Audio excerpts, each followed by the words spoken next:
Bé, que sóc islamòfoba, em sembla que a hores d'ara ho sap tot Catalunya.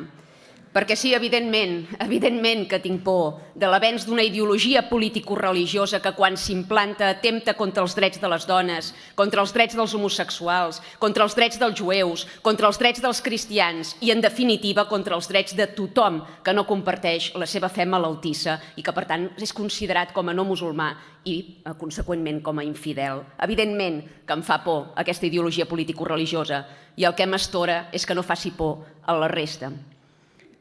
En segon lloc, el seu error, el més cabdal de tots, i d'on parteix el seu discurs erroni, és el fet de considerar el vel islàmic com un mer element religiós i no de considerar-lo com allò que és un element clarament misògin i de submissió de la dona. Aquí, partint d'aquesta errada, evidentment la seva dissertació és del tot errònia. I podria mirar-me, si us plau, perquè m'estic dirigint a vostè, i és un acte de mala educació esquivar la mirada de qui es dirigeix directament a vostè, sigui almenys valent per mirar els ulls a qui se li dirigeix.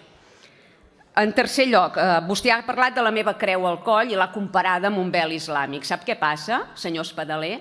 Que la creu que jo duc al coll també la podria dur vostè si volgués, perquè és indistint si ets home o ets dona, perquè la creu és un element efectivament religiós. El porten indistintament les dones i els homes, perquè no és font d'assenyalament de pecat, perquè no ve a dir que la dona o l'home és pecaminós, és un símbol merament religiós. No es pot dir el mateix del vel islàmic. O vostè coneix cap diputat que es presenti en aquesta sala de plens amb vel islàmic? Jo només conec una diputada que el porta.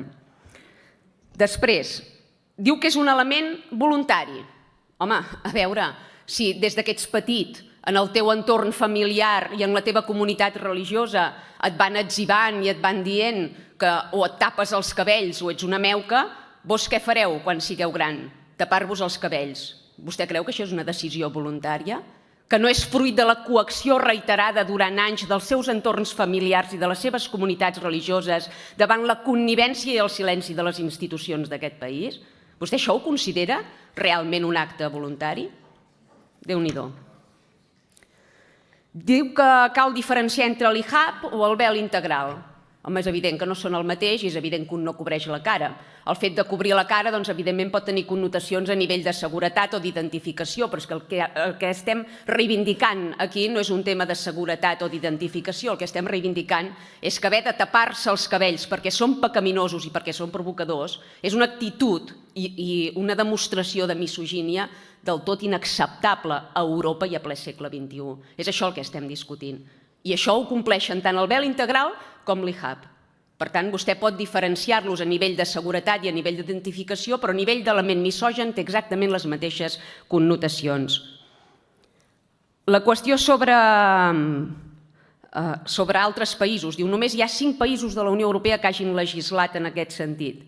Bé, vostè perquè té aquesta mentalitat de subordinació permanent de Catalunya i, per tant, no podem prendre les nostres pròpies decisions ni ser els primers en legislar res. Sempre hem d'anar a redós de l'estat espanyol o d'altres països europeus. És així?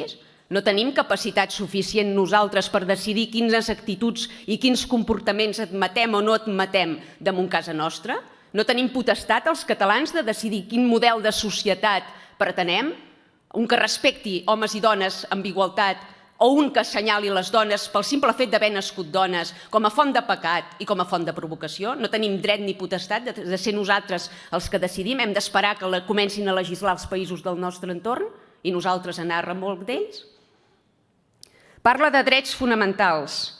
Li recomano la lectura d'una exmusulmana afincada a Canadà que es diu Yasmin Mohamed i que explica en el seu llibre com els seus pares l'obligaven a anar a les aules públiques amb el vel islàmic perquè no es relacionés i no interactués amb els nens occidentals. Perquè potser hi aprendrà alguna cosa.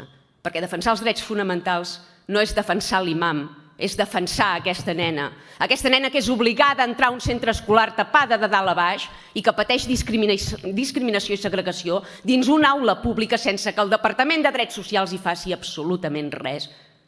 I quan al Departament de Drets Socials, presumptament, hi ha un partit feminista i progressista. Si aquest és el seu progressisme i la seva defensa dels drets fonamentals, que Déu ens agafi confessats.